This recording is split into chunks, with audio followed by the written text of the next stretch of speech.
마음의 평안을 얻기 위해서 또는 마음의 위로를 얻기 위해서 교회 나오고 예수를 믿는 분들이 참 많습니다.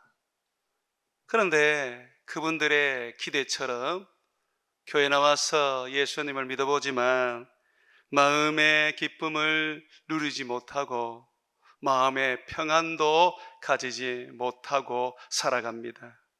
예수를 믿을 때나 예수를 믿기 전에나 변함없이 불안과 염려와 걱정 속에 살아가죠.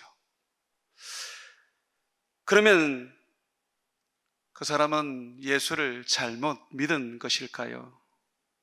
안 믿어도 되는 예수님을 믿어서 도리어 더 큰 걱정과 염려 속에 살아가는 것일까요? 우리 중에는 예수님을 믿어도 행복하지 않는 분들이 있습니다. 예수님을 믿어도 기쁘고 즐겁지 않는 분들이 있습니다. 여전히 사는 것이 지겹고 재미가 없습니다. 두려움과 염려와 걱정 속에서 벗어나지 못하고 있습니다. 예수를 믿었는데 왜 그렇게 사는 것일까요? 예수를 잘못 믿은 것일까요?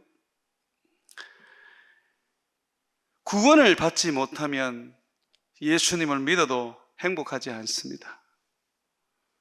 예수님을 아는 것과 예수님을 나의 구주로 영접하여 구원을 얻은 것은 다른 이야기입니다. 귀신도 예수님을 압니다. 안다고 해서 행복하거나 평안하거나 기쁨이 주어지지 않습니다. 예수님을 나의 구주로 영접하고 그분을 섬길 때 참 구원을 얻게 되면 정말 하늘로부터 평안과 기쁨과 행복이 주어집니다. 그래서 구원을 얻지 못하면 아무리 교회를 다녀도 마음의 평안을 얻을 수 없고 기쁨과 행복을 누릴 수 없는 겁니다. 구원을 받았다 하더라도 구원의 그 가치와 그 능력과 그 은혜를 깨닫지 못한다면 구원을 받지 못한 거나 동일하게 기쁨과 평안과 행복이 없습니다. 예수를 믿을 때나 예수를 믿고 난 다음에나 동일하게 힘겹게 살아갈 뿐입니다. 구원을 얻었다면 반드시 그 구원의 기쁨과 감격이 우리 속에 일어나고 그 구원을 누리며 살아갈 수 있도록 해야 합니다. 그러기 위해서는 구원이 무엇인지, 구원이 어떤 능력을 가지고 있는지, 구원이 우리에게는 어떤 축복으로 주어졌는지 알아야 한다는 것입니다. 오늘 시편 126편은 구원이 무엇인지, 구원을 얻은 자는 이 구원에 어떻게 반응을 하고 있는지, 그리고 구원을 얻은 자가 어떻게 살아가고 있는지 말해주고 있습니다. 오늘은 특별히 시편 126편 1절에서 3절의 말씀을 가지고 구원이 무엇인지와 구원을 얻은 자는 구원에 대해서 어떻게 반응을 하고 있는지 살펴보도록 하겠습니다. 먼저 구원이 무엇입니까? 옛날에 우스갯소리로 구원은 10원에서 1원을 빼면 구원이다, 그렇게 말을 했습니다. 그건 구원이 아닙니다. 진짜 구원이라는 것은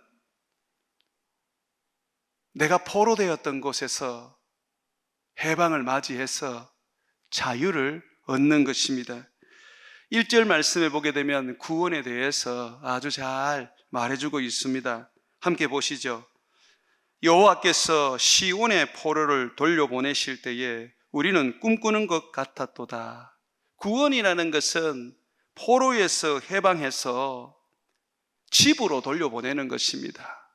가족들에게 돌려보내는 것입니다. 자기의 나라로 돌려보내는 것입니다. 여기서 시온의 포로라는 것은 시온은 예루살렘 성 주민들을 말합니다. 이 시온은 상징적인 단어로서 하나님의 백성을 의미합니다. 이스라엘 백성들은 하나님의 백성이었습니다. 그러나 그들은 하나님의 말씀을 순종하지 않고 불순종하였습니다. 많은 죄를 짓고 부패하고 타락하였습니다. 우상을 숭배하면서도 하나님을 믿는다고 주장했습니다. 주님은 이 시온의 백성들이 말씀대로 살지 아니하고 온갖 죄와 더러움과 우상 숭배에 얼룩져 있는 삶을 보시고 그들을 징계하셔서 바벨론에 70년 동안 잡혀가 포로로서 살게 했습니다. 나라를 잃은 백성으로서 70년 동안 남의 나라에서 유린하고 방황하며 학대와 멸시를 당하며 살았던 것이죠. 이제 70년이 지나서 하나님은 그 시온의 포로를 바벨론에서 해방시켜서 예루살렘으로 다시 돌려보내셨습니다. 이 예루살렘은 또 하나의 상징입니다. 하나님 나라를 의미하고 또 이 예루살렘은 하나님을 믿는 진정한 예수 그리스도의 백성들을 의미합니다. 교회입니다. 그러니까 구원이라는 것은 포로되었던 곳에서 자유를 얻어서 하나님께로 돌아가는 것입니다. 탕자가 아버지께로 돌아가듯이 말입니다. 포로되었던 곳에서 다시 나의 고향, 나의 집, 이스라엘 백성들에게는 가나안, 예루살렘이죠. 이 가나안은 천국을 상징합니다. 포로되었던 곳에서 천국으로 돌아가는 것, 천국은 우리의 집이고 우리의 고향입니다. 이 땅은 내 집이 없습니다. 내 나라도 없고 내 땅도 없습니다. 우리는 나그네 인생을 살 뿐입니다. 구원 얻은 자에게 나라는 하나님 나라고, 구원 얻은 백성들에게 고향은 저 천국이고, 구원 얻은 자에게 아버지는 하늘에 계신 여호와 하나님인 것입니다.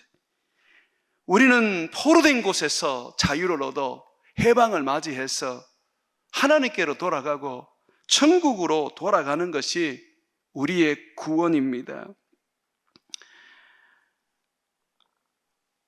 이 바벨론은 하나의 상징인데 세상 나라를 말합니다. 여러분, 이 땅에 있는 모든 사람들 뿐만 아니라 우리가 예수님을 믿기 이전에 우리의 삶은 사탄에게 포로가 되어 있었습니다.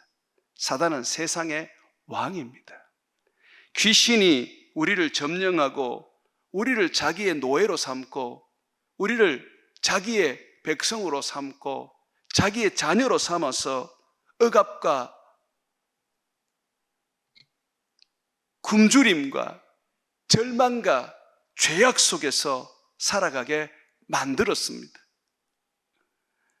우리는 사단에게 속한 자였고 사단의 노예로 살았던 자들입니다. 이스라엘 백성들이 400년 동안 이집트의 노예로 살았던 것처럼 우리의 인생도 그러했습니다.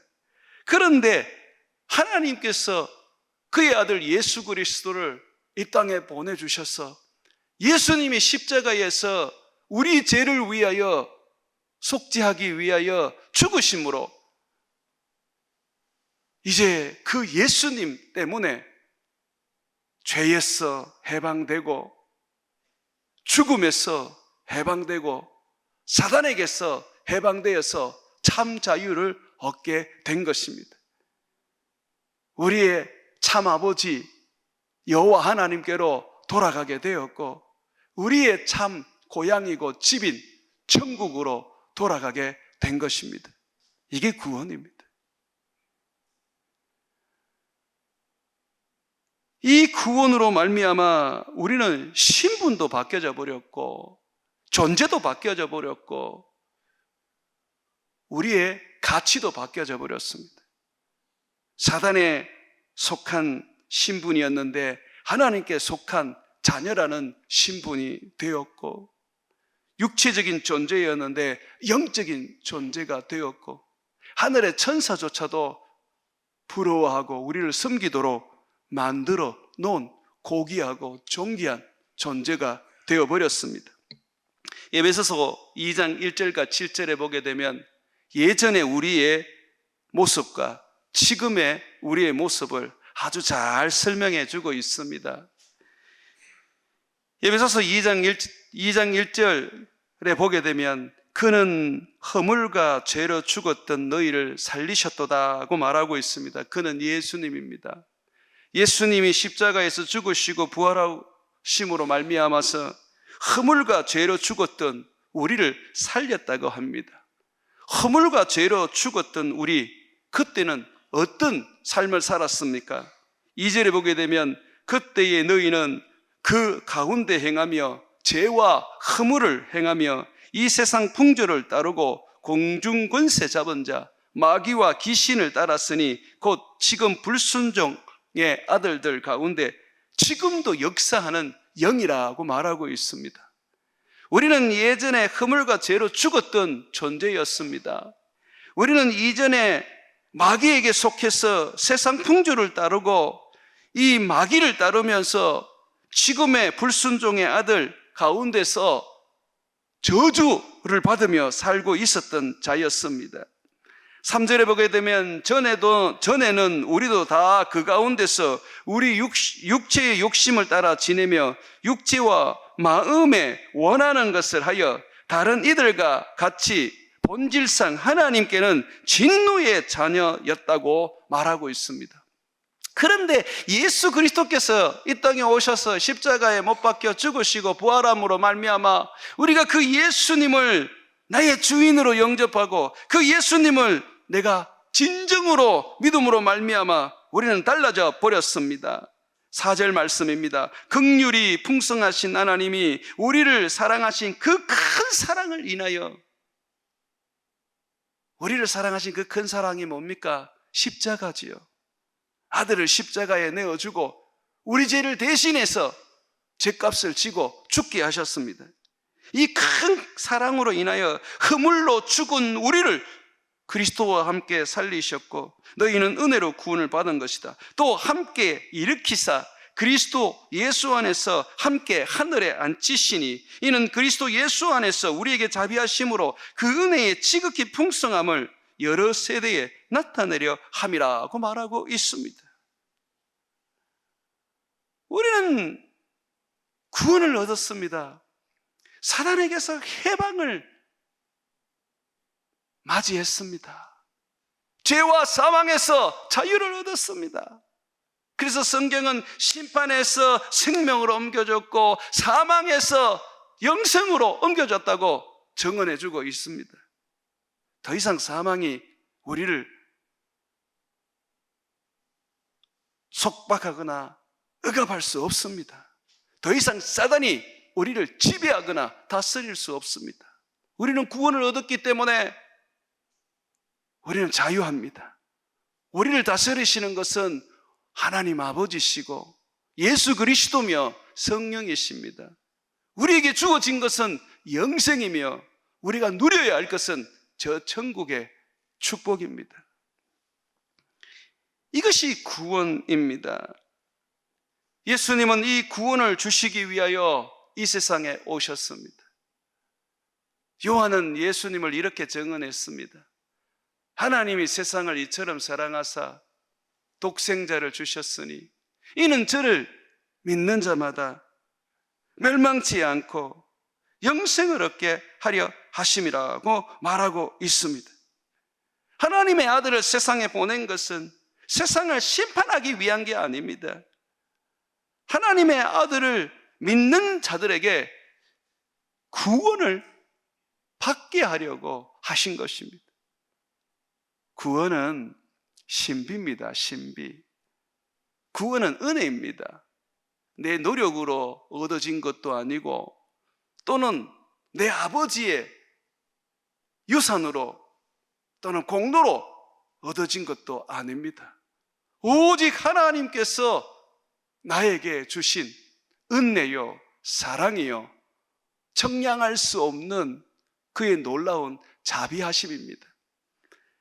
그래서 오늘 1절 말씀을 보게 되면 이렇게 말하고 있지요. 1절 말씀 한번 다시 보십시오. 여호와께서 시온의 포로를 돌려보내실 때, 예루살렘 사람들을 구원하실 때에 우리는 꿈꾸는 것 같았도다.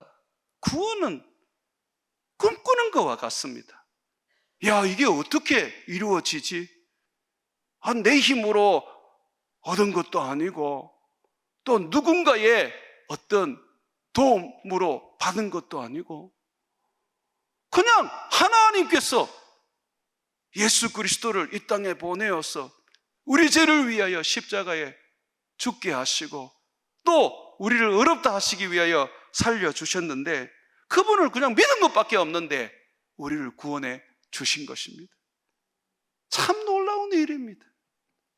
이 구원이 너무너무 신비로운 일입니다. 그래서 이 구원에 대해서는 우리가 뭘 어떻게 얘기할 수가 없는 겁니다. 어떤 한 분이 절 찾아오셨습니다. 이분은 무당으로 살다가 예수를 믿었는데, 예수를 믿고 자기에게 있던 귀신이 떠나가는 것을 경험하고 예수님을 잘 믿고 권사까지 되신 분입니다. 그런데 이번에 또다시 귀신이 들어간 겁니다. 그래서 그분이 저를 찾아와서 목사님, 어떻게 하면 좋겠습니까? 라고 하더라고요. 목사님, 기도원에 가서 기도도 해보고 또 사람들에게 안수도 받아봤지만 좀처럼 제 안에 다시 들어온 귀신이 떠나가지 않습니다. 어떻게 해야 될지 모르겠습니다. 그러더라고요. 그래서 제가 그분에게 말했습니다. 주님이 권사님을 구원한 것을 믿습니까? 주님이 어떻게 권사님을 구원하셨습니까? 십자가에 죽으시고 부활하여서 구원하신 거 아닙니까? 권사님의 어떤 힘도 어떤 능력도 어떠한 의로도 권사님을 구원한 게 아니고 오직 예수의 피로 구원한 거 아닙니까? 믿으십니까? 그랬더니 네, 믿습니다. 그러더라고요. 그래서 제가 그분에게 그랬어요. 그렇다면 내게 주신 구원을 확신하고 그 구원을 기뻐하고 그 구원을 붙잡으십시오. 그분은 제 말을 듣고 날마다 외쳤습니다. 나는 구원 얻었다. 예수의 피로 구원을 얻었다. 나는 구원을 얻었다. 예수님이 나를 위하여 십자가에 죽으셨다. 그렇게 외치기 시작했는데 얼마 있지 않아서 그 몸속에 다시 들어갔던 귀신, 옛날에 점칠 때에 들어왔던 그 악한 영이 누구의 기도도 따라가지 않았는데 떠나가기 시작했습니다. 그 귀신이 떠나면서 그 권사님은 다시 자유해지게 되고 그 권사님은 다시 하나님의 은혜를 누리기 시작하면서 예전의 믿음의 모습으로 돌아오게 되었습니다. 그 권사님은 나중에 저에게 와서 말했습니다. 목사님, 어떻게 능력 있는 사람의 기도로도 떠나가지 않은 이 귀신이 예수님이 날 구원하셨다, 나는 구원을 얻었다 라고 믿고 외쳤을 때 떠나갑니까? 라고 물었습니다. 저는 그 질문에 대해서 참 답답했습니다. 그건 당연한 거 아닙니까? 내가 예수 그리스도를 믿음으로 구원을 얻었다는 것은 죄에서 해방되고 마귀에게서 해방된 거 아닙니까? 내가 구원을 온전히 믿고 그 구원을 힘입고 그 구원을 누리고 그 구원을 붙잡고 살면 사단이 들어왔다가도 도망갈 수밖에 없지 않습니까? 오늘날 우리는 이 구원에 대해서 너무 우습게 여기고 쉽게 여기고 가치 없게 여깁니다. 그러다 보니까 다시 귀신이 들어가고 삶이 고통스럽고 괴롭고 기쁨과 행복과 평안이 사라져 버리는 것입니다. 우리가 정말 구원을 얻게 되고 우리가 얻은 그 구원 아래서 살아가며 그 구원을 힘입고 그 구원으로 말미암아서 우리의 인생이 움직여지면 반드시 평안이 주어지고 예배가 드려지고 그리고 기쁨이 일어나게 되어 있습니다. 내가 예수님을 영접해서 구원만 얻어버리면 나는 하나님의 나라가 되어버립니다. 그러다 보니까 이 하나님의 나라가 되어버리면 성령께서 내 안에 계셔서 성령 안에서 의와 희락과 기쁨을 샘솟듯이 일으켜 주시는 겁니다. 로마서 14장 7절에 보게 되면 하나님의 나라는 먹는 것과 마시는 것이 아니요 오직 성령 안에서 내 안에 내가 하나님 나라가 되어버리면 내가 구원을 믿고 그 구원이 내 안에 넘쳐나고 그 구원을 붙잡고 누리고 살고 있다면 성령 안에 있는 의와 평강과 희락이 가득 차게 된다고 말해주고 있습니다. 내가 왜 평강을 못 누려요? 내가 왜 기쁨을 못 누려요? 항상 기뻐하라 그랬는데 왜 항상 기뻐하지 못합니까? 내 안에 구원의 그 은혜가 없기 때문입니다. 구원을 받았는데도 불구하고 그 구원을 우습게 여기고 쉽게 여기고 가치 없게 여기기 때문에 구원이 주는 능력과 구원이 주는 축복을 누리지 못하는 것입니다. 예수를 믿는 이유가 뭐냐고 물어보면 구원을 얻기 위해서 믿는 게 아니에요. 잘 먹고 잘 살기 위해서 예수를 믿어요. 건강하기 위해서 예수를 믿어요. 잘 되기 위해서 예수를 믿어요. 자녀들의 미래가 남들보다 복받기 위해서 예수를 믿어요. 그러니 전혀 구원에 대하여 관심도 없고 그 구원에 대하여 마음을 두지 않기 때문에 결국은 구원이 주는 능력과 구원이 주는 축복을 누리지 못하는 것입니다.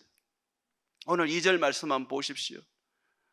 시온의 포로였던 사람들이 하나님께서 70년 만에 그들의 고향으로 돌아가게 하셨을 때 바벨론에서 해방하여 자유를 주시고 구원을 주셨을 때 그들 안에 평안이 넘쳐나고 예배로 하나님을 섬기며 기쁨이 샘솟듯이 솟아나왔다고 고백하고 있습니다. 2절 말씀입니다. 그때에 시온의 포로들이 해방을 맞이하여 그들의 고향으로 돌아갔을 때에 우리 입에는 웃음이 가득하고, 우리 입에 웃음이 가득하다는 게 뭡니까? 마음의 평안이 넘쳐나기 때문에 일어나는 모습 아닙니까? 그냥 행복해요. 그냥 평안해요. 우리 혀에는 찬양이 찼도다라고 말하고 있습니다. 뿐만 아니라 3절에 보게 되면 여호와께서 우리를 위하여 큰 일을 행하셨으니 우리가 기쁘도다. 기쁨이 일어났던 것이죠. 구원이 주는 능력입니다. 구원을 받았는데도 불구하고 그 구원이 내 안에 있다는 것을 알지 못하고 구원을 쉽게 생각하고 먹고 사는 것보다 의미 없는 존재로 여기게 되면 우리는 세상 사람들과 똑같이 두려움과 염려와 기쁨을 잃은 채 평안을 상실한 채 살아가는 것입니다. 다윗도 모든 것이 나라가 좀 든든해지고 안전해졌을 때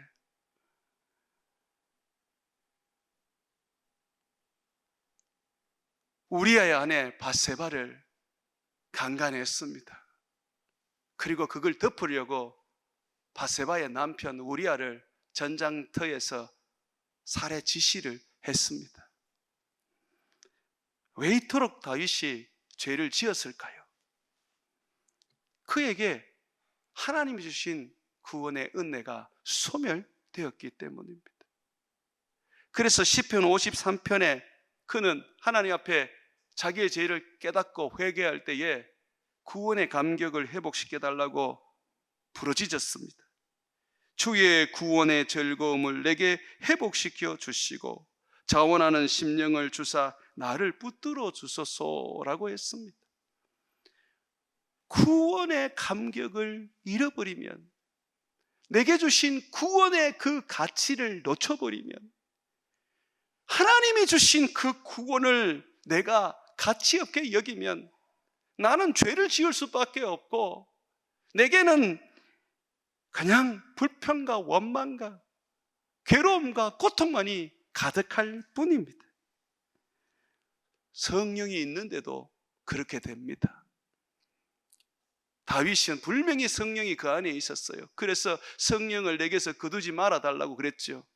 성령이 있어요.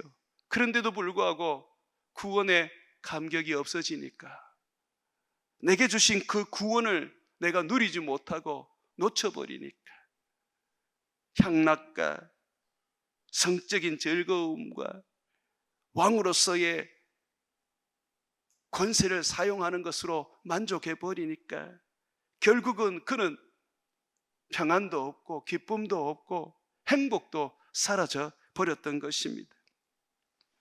여러분에게 성령이 없어서 즐거움이 없고 행복이 없고 기쁨이 없는 게 아닙니다.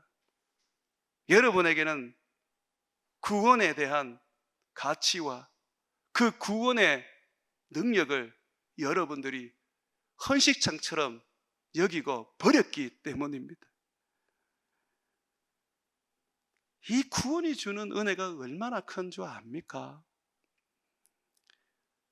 제가 하루는 로마 원형 경기장에서 사자에게 찢겨 죽고 또 나무에 달려서 횃불이 되어 타 죽고 검투사의 칼에 찔려 죽은 사람에 대해서 연구한 책을 봤습니다.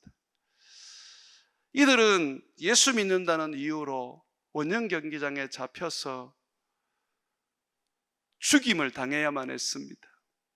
그런데 그들은 사자의 밥이 되고 검투사의 칼에 찔려 처참하게 죽어가면서도 찬양하고 예배를 드렸습니다. 나무에 달려서 그 생몸에 사람들이 불을 질러도 타 죽으면서도 그들은 하나님을 찬양하고 예배했습니다. 사람들은 참 기이하게 여겼습니다.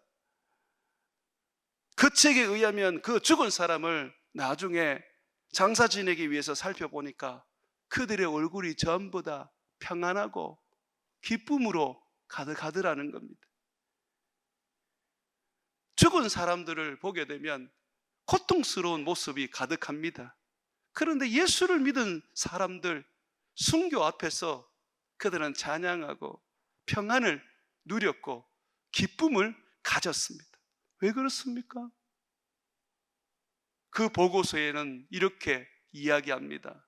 그들은 예수로 말미암아 구원을 얻었다는 그 믿음이 기쁨과 평안과 죽음 앞에서 예배할 수 있는 삶을 살았다고 말했습니다. 예수를 믿는 것이 잘 먹고 잘 살기 위해서 믿는다면 여러분들은 구원의 축복을 못 누리십니다. 예수를 믿는 것이 건강하고 하는 것마다 잘 되고 사람들에게 자랑할 수 있는 인생이 되는 것이라면 여러분은 절대로 그 구원의 축복을 못 누립니다. 제가 중국 처소교회 목회자들을 복음을 전하고 성경을 가르친 후에 잠시 그들과 교제하는 시간을 가졌습니다. 내가 그분들에게 물었습니다. 많이 힘드시죠? 중국 공산당의 그 핍박과 위협이 많이 어려우시지요? 그랬더니 이분들이 웃으면서 하는 말이 괜찮습니다, 목사님. 그거 아무것도 아닙니다. 우리는 그것이 힘든 게 아닙니다. 라고 하시더라고요. 그래요? 그러면 뭐가 힘듭니까? 라고 했더니 웃으면서 하는 말이 성도들을 더 돌아보지 못하는 것이 힘들고 복음을 더 전하지 못하는 것이 힘듭니다. 그러더라고요. 그래서 제가 이분들이 도대체 무슨 신앙을 가지고 있기에 이토록 우리와 다를까 하는 생각이 들었습니다. 그래서 제가 물었어요. 목사님들은 지금 무엇이 가장 좋고 행복합니까? 그리고 환난을 이기고 핍박을 이기는 그 힘이 목사님들에게는 무엇입니까? 라고 물었어요. 그랬더니 그분들이 한결같이 하는 말이 구원을 얻었다는 것이 가장 좋고 행복하고 구원을 얻은 이 믿음이 우리로 하여금 환난과 핍박을 이깁니다. 저는 충격을 받았어요. 그 얘기를 듣고. 그러면서 한 분이 이런 얘기를 하더라고요. 목사님, 구원이면 되지 않습니까? 핍박이 좀 있으면 어떻습니까? 좀 가난하고 어려우면 어떻습니까? 병들면 어떻습니까? 구원을 얻으면 되는 것이죠.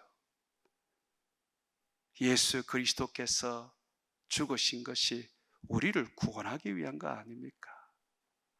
라고 하시더라고요. 중국의 목회자들은 자기가 얻은 그 구원을 붙잡고 그 구원을 힘입어 살아갔습니다. 날 구원하신 그 예수님이 주신 구원을 그들은 누리면서 환난과 핍박을 이겨내었습니다.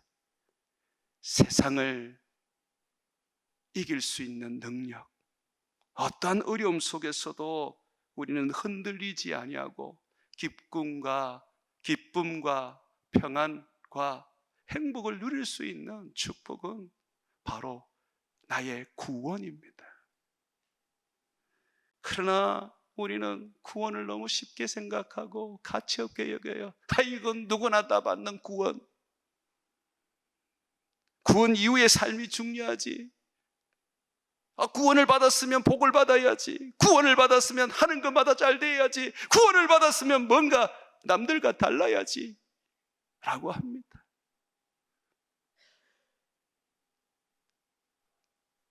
그러나 그것은 잘못된 거예요. 예수님은 여러분을 부자 만들기 위해 오신 거 아닙니다. 여러분의 병을 고치기 위하여 오신 게 아닙니다. 구원을 주시기 위하여 오셨습니다. 십자가에 못 박혀 죽으심으로 여러분을 지배하고 있는 사단을 멸하시고 사단에게서 해방시켜 자유를 주셔서 구원을 주시기 위하 오신 것입니다. 왜 우리는 그 구원 하나가 우리의 전부이며 가장 큰 하나님의 축복이라는 것을 받아들이지 못할까요? 남들도 다 받는 구원, 그게 중요하지 않아. 남들이 못 받는 거 받아야지. 로또를 사면 돼야 되고, 뭔가 사업을 시작하면 성공해야 되고, 원서를 내면 합격을 해야지 라고 말합니다.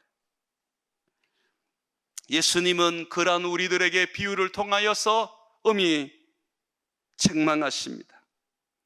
예수님의 비유를 한번 들어보십시오. 한 부자가 밭에서 소출을 많이 내어서 곡식 둘 곳조차 없는 그런 풍성함을 얻었다.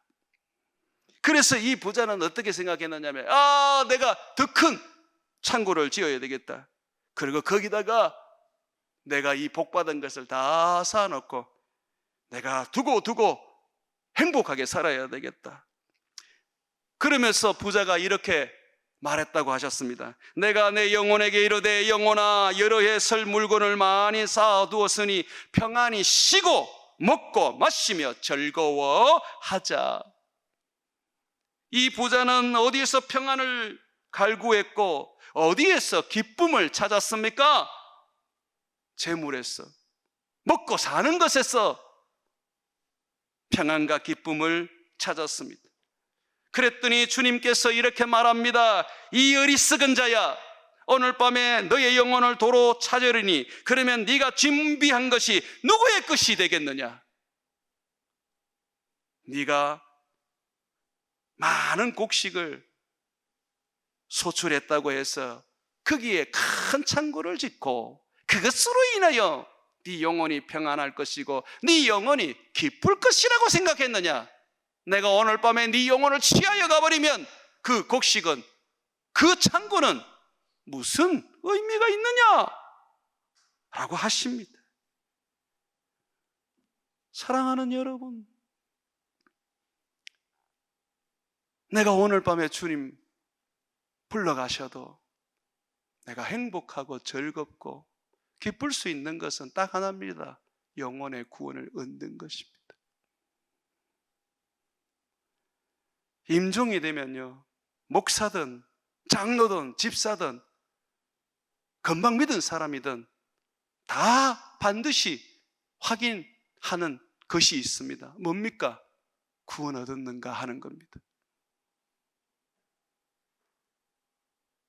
그리고 임종이 되면요, 다른 어떤 것도 필요 없어요. 그저 예수, 그분을 믿는 믿음 하나로 천국에 들어가는 것입니다. 사랑하는 여러분, 구원이면 되지 않습니까? 예수 그리스도께서 십자가에 못 박혀 죽으시고 우리를 위하여 그 보배로운 피를 흘려서 우리에게 안겨주신 그 구원, 죄에서 해방되고 죽음에서 자유를 얻고 사단에게서 해방된 그 구원이면 되지 않습니까? 내가 구원을 얻었는데 가난하면 어떻고 병들면 어떻고 내 삶에 고통과 아픔이 있으면 어떻습니까?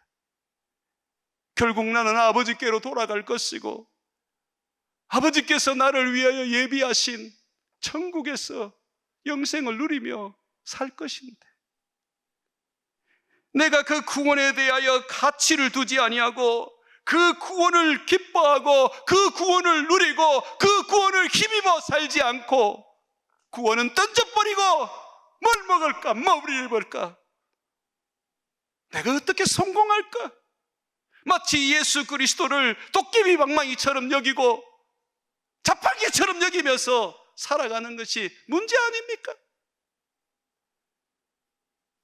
구원이면 되지 않겠어요? 앞으로 불어올 환난과 가난함과 많은 세상의 재앙 속에서 여러분들을 살아가게 만드는 힘, 그 가운데 기쁨과 평안과 행복을 누리게 할 수 있는 능력은 오직 구원밖에 없습니다. 날 위하여 죽으신 예수님, 그분이 내게 주신 구원, 그 구원을 힘입어 살며 그 구원 때문에 기뻐하며 그 구원으로 말미암아 주어지는 평안을 누리며 사는 것입니다. 구원도 받지 못했으면서 병고침 받으면 뭐합니까? 구원도 알지 못하고 누리지도 못하면서 부자가 되면 뭐합니까? 구원을 얻으십시오. 구원을 얻으셨으면 구원을 누리며 그 구원 하나로 행복해하고 그 구원으로 만족하십시오. 그 구원이 여러분에게 전부가 되십시오. 좀 못 먹어도, 사업에 실패해도 괜찮습니다. 구원이 여러분의 인생의 가장 큰 축복이고 보안인 줄 알고 구원으로 인하여 행복해하는 저와 여러분 되시기를 주의 이름으로 축원을 드립니다.